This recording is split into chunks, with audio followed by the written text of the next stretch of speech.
So this part, yeah.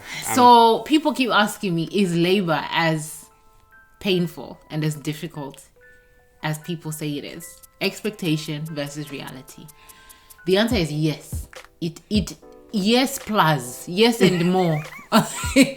So I'm not even going to attempt to explain, guys, because you just can't, and that's the bottom line. I remember being annoyed and kind of not offended, but just I found it really useless whenever I used to ask people, so what should I expect? And some people would just go, uchaona, you'll see. Which I found like, really, that's not helpful. And other people would be like, oh, it's like your worst period pain times 10.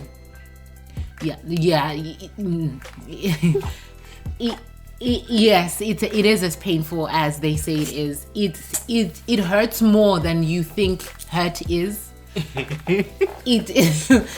You reach a point where you're like, okay, yeah, this hurts, but you still think, yeah, I've got this. That gas and air is nice, but it reached a certain point where it wasn't working anymore. Like, I think I even threw it. Like, I think I broke it. Like, it wasn't doing anything anymore. You did. Remember, we were trying to put it together.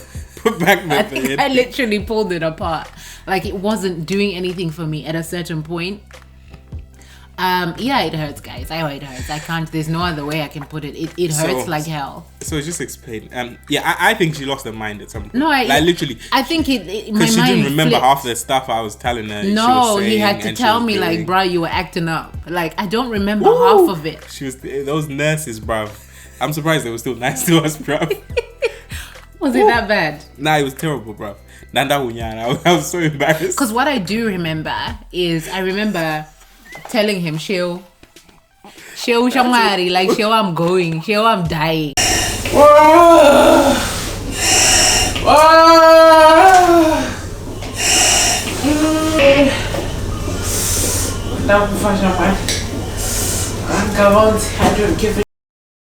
Like, it was bad. And I remember saying, I want a C-section. Forget it. I get it out. I need this baby out. Yeah, that's what she kept on saying. C-section. I want a C-section. And the doctors would be like, no, we're going to try this, that, and that. She was like, no, can we just do a C-section, please? I remember begging, please. You were. Please, please, can I have a C-section? But they were basically saying no, because at that point I had dilated 10 centimeters. So they were saying it would cause more complications because they would have to push the baby back up before they can cut me open. So it was the question, was the answer. I have no words, guys. It is really just an experience that you have to go through to understand. But at the end of the day, through the grace of God and through having him by my side and my poor mom, I think I shouted at her at some point. You did. You shouted at everyone. Apart from me. I couldn't shout at you. I needed you. Because if I shouted at you, I would have said that I'm at my mom's house. See you later. I would have been stuck. Tell me when the baby comes.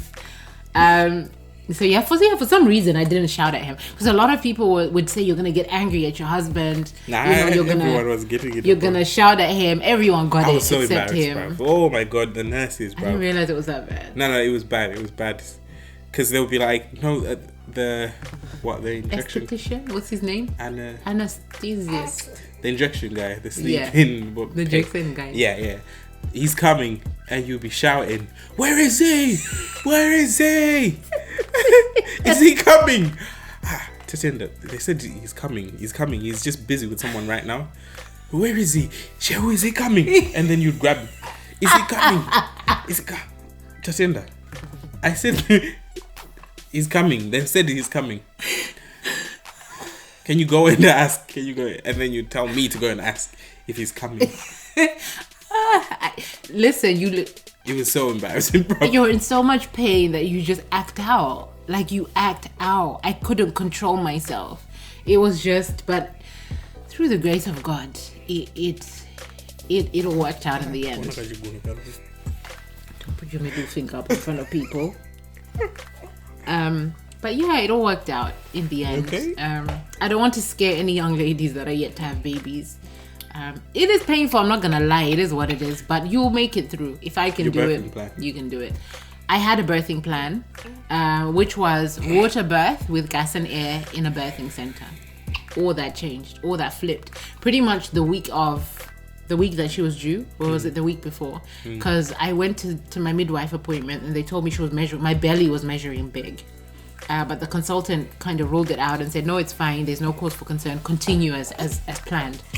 But I started to panic at that point, and decided to change. Well, I didn't change my plan then, but I changed giving birth at a birthing center. I decided to go to like the main hospital instead, just in case. In Bath. In Bath, yeah. RUH in Bath. Just in case we needed a C-section, or just in case anything happened, would be in the right place. Things would happen faster. There was no water birth because my water broke on a Wednesday. She was born on Friday. Yeah. So the rules are, if you pass 24 hours, they have to monitor you. And also I was induced. So I had an inducing drip thing in my arm. I had to be put on a monitor. That injection thing is probably what caused most of the pain. The pain and the trouble. So basically the waters broke on Wednesday morning. Yeah. They said to us, if you go into labor, then come in, did they say? Yeah, come in if you go into labor. I didn't go into labor. So they had to induce me. 24 hours went. 24 hours came and went. Called after 24 hours the next morning at 8 o'clock. And they didn't have beds. They were full, so they just asked me to wait at home. Just wait. We'll call you when we have a bed. So post 24 hours without any contractions, naturally, they then have to induce you for the safety of your baby. Because my waters had broken, they were saying you would be prone to infections. So yeah. About 1:30 in the afternoon, they called us in. Yeah, they called us in, we went. The induction started at 2 o'clock. They inserted some kind of a gel. And then I started to feel period pains. That's the best way I can explain it. But they were very faint, so it was fine. I was bouncing like on the birth ball. We took a walk and it was fine. And then about an hour after that, they checked me and I still hadn't dilated. Well, yeah, I was still at 1 centimeter, basically. It's a whole nother story. I was at 1 centimeter the whole time. That's when they decided to put me on the drip to induce me. And that was what, 10 o'clock at night? Yeah. Yeah, that was 10 o'clock at night. Yeah, that's when the action started. That's when the good time started. Like, the drip is violent. And it happens very quickly. Like, you don't have a second to take it in or breathe or pause. It was fun and games. We're laughing first. Like, literally for the first 15, 20 minutes. We were literally, like, joking. Like, oh my God. And then you started. I even ate. We had the Subway. I ate and it was fine. Nah, you didn't finish it. But at the end of that Subway, it was like, it had kicked off, like, proper. It was... So the drip, and I was telling the lady, like, bruh. Well done, you're chilling at least. Yeah, she's been a good girl. They kept increasing the drip because they would check me. They were like, oh, you're still 1 centimeter. I have to increase the drip. I was thinking, increase? I'm already in pain. What do you mean? Yeah. So they kept increasing it, like, bit by bit. Life got real with the drip. So I always wonder, like, would labor have been as painful as it was if I hadn't been induced? It's painful. I mean, there's no two ways about it. But would it have been to that level if I hadn't been induced? I think it's painful. But the doctor said, no one's ever... Well, she said... Not many women. I don't know. She said no one. No one gets this injection and doesn't use epidural. Yeah, to do with the baby. So yeah, because that's the other thing. I didn't want epidural. Yeah. I ended up getting epidural because this drip just it flipped my world upside down. I don't even know if I can even say the drip. Let me not say the drip. Labor flipped my world upside down. I didn't know what to expect. I thought.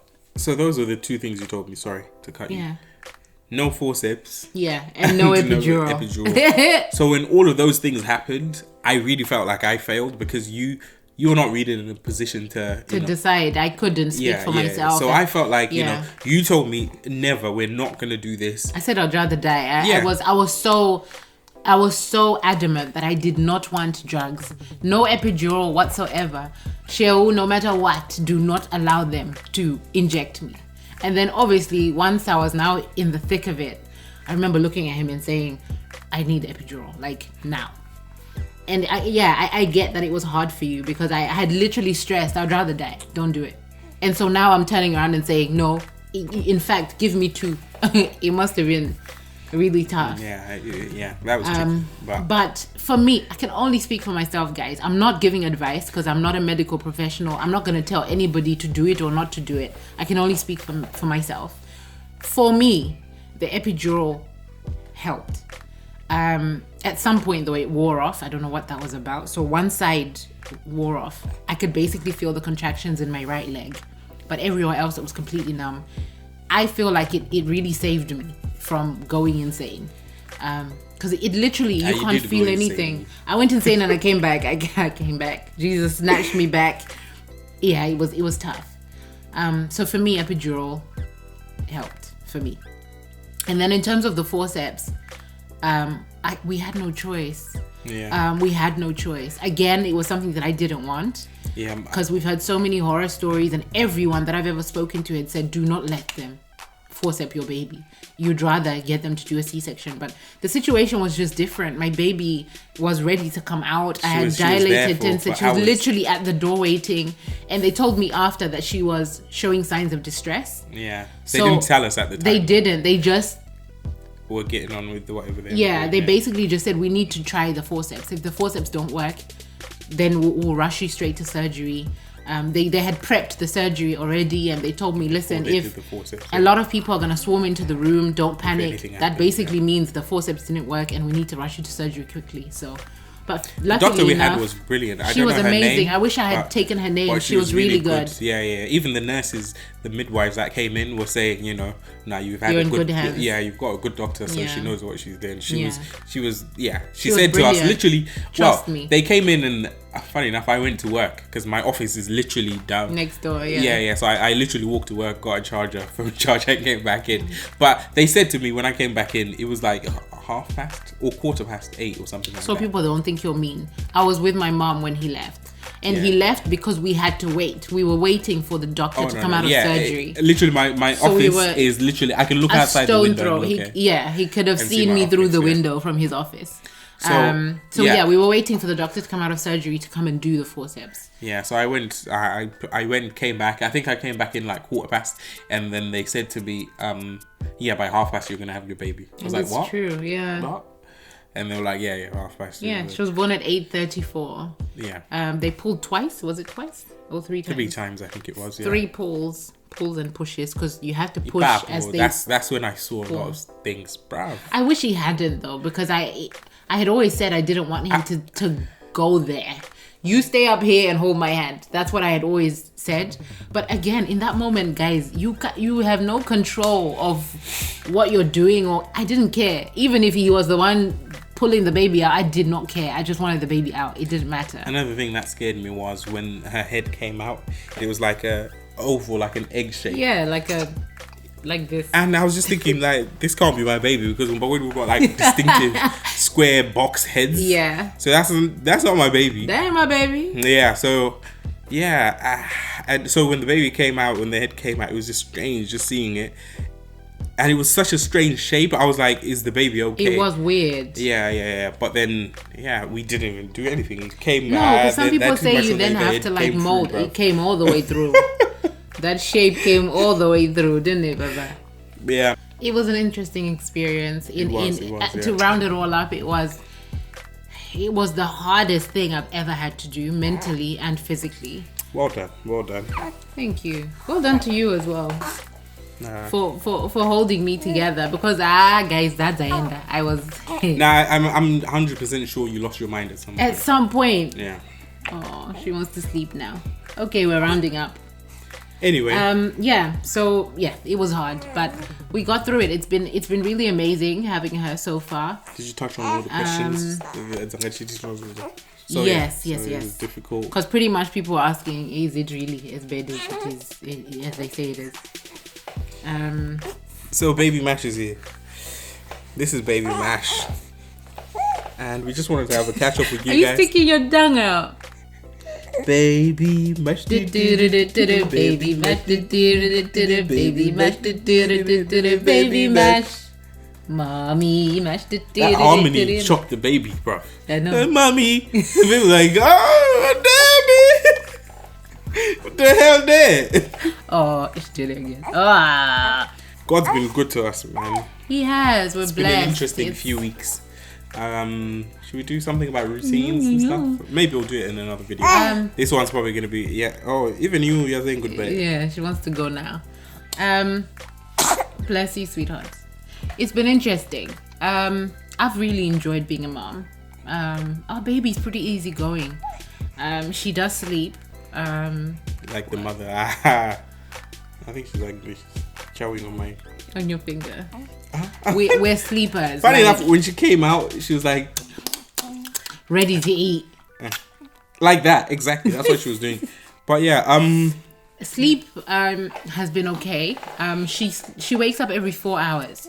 So during the night she'll wake up 2 or 3 times for feeding and nappy change, and that's it. She'll sleep. So yeah, I've got moments when I feel overwhelmed and exhausted and cranky. I'm human, but most of the times we're okay because she sleeps. And how we do the whole sleep pattern is she does it basically. Yeah. Basically, I do it. That's how we do it. Nah, but basically what happens is because I've got work in the morning. Are you okay? Let's see. Maybe she had swallowed it or something. Yeah. So but because of work in the morning, and she's very good. Like she'll wake up maybe twice in the night. Yeah. And you can put and her she back gives to you sleep. warning shots, so she doesn't just wake up and start crying. I know gomera. I don't know how to say that in English. Like she'll make groaning noises for about 5 minutes before she starts crying. So most of the times, as soon as I hear the groaning, I get the bottle ready and feed her before she starts crying. So he doesn't really get woken up in the middle of the night or whatever. So Monday to Friday, oh Lord, we know what that means. You going party? She's tired. I think she's doing a poo. Oh, little girl, people are watching. That's a poo That's face. her poo noise, poo face. We're gonna work She on started that. losing hair because she turns her head She so does this much. a lot, like when she's sleeping. So we got a silk pillow and some oils. We're gonna fix it. But she had good hair though. It's still cute, baby. Even with your bill, it's still cute. So yeah, nighttime. So Monday to Friday is pretty much mine. Friday to Sunday, he helps. So he'll get up and deal with her, change her nappy, feed her, do all of that. So in terms of sleep, it balances, especially because she sleeps every 4 hours. It's a dream, to be honest. I was expecting her to be up like every hour. I think because she's full, because I tend to breastfeed during the day and then we do formula at night. So I think the formula really fills her up and she sleeps for longer. It's been the last few weeks have been interesting. Like there's been ups and downs. She can sometimes get a bit ill. She's throwing up on your shoulder. Yay, mom life. Oh my god. She's going, yeah. And then she likes to eat. She eats everything. So even when you're trying to like wipe, babe, you're trying to pull my wig off in front of all these people. Can you behave? I'm gonna try. She has tried. I think we'll round up. But this is parenthood. You know, you work according to her timetable. But yeah, it's been good. I've enjoyed being a mom. It's like having my own little doll, and she's a girl, so I can dress her up. I've got balls in every color. I think she likes me more than Tatenda these days. There was like 3 days. Yeah. There was like 3 days where she wouldn't let me hold her. She would literally cry. She would wail. Like she would turn purple crying. If he would look at her and she'd start. I had a week off, so I spent a lot of time at home. Yeah. And then the day I went back to work and then came back from work, she was like, where have you been? No, we don't do this. We don't do them things. Yeah. So I was worried because I thought it was going to go on for longer. People were like, oh, it's normal. You know, babies go through a phase where they only want the mom. And I was like, yeah, phase. Wonderful. But no, I can't do that. You know, no, I won't be able to do this by myself. But now it's flipped. She's got times when I beg for smiles and she just ignores me. Whenever he walks into the room, even when he's like working and stuff, she'll just be looking at him like just staring at him. But it's really cute. And obviously their bond means that I can rest. I went to get my nails done, like I can just leave them, and because she's on a bottle, I don't have to worry about milk and stuff. I can either pump or formula. He can stay with her even overnight, that would be fine. So yeah, so it's been really good. Yeah, I've enjoyed it. It's hard work, obviously. 10 weeks, yeah. But yeah, on the last note, I think the video's done. Yeah. But stay safe out there with this corona thing happening. Yeah, with the virus. Yeah, guys, stay indoors if you can. If you don't need to go out, don't go out. To work and stuff like even if it's church. I see a lot of people doing online. Even our church is doing online this week. So there's really no need. Is she picking on me again? No. Oh, yes, she is. Oh. Bye. Bye.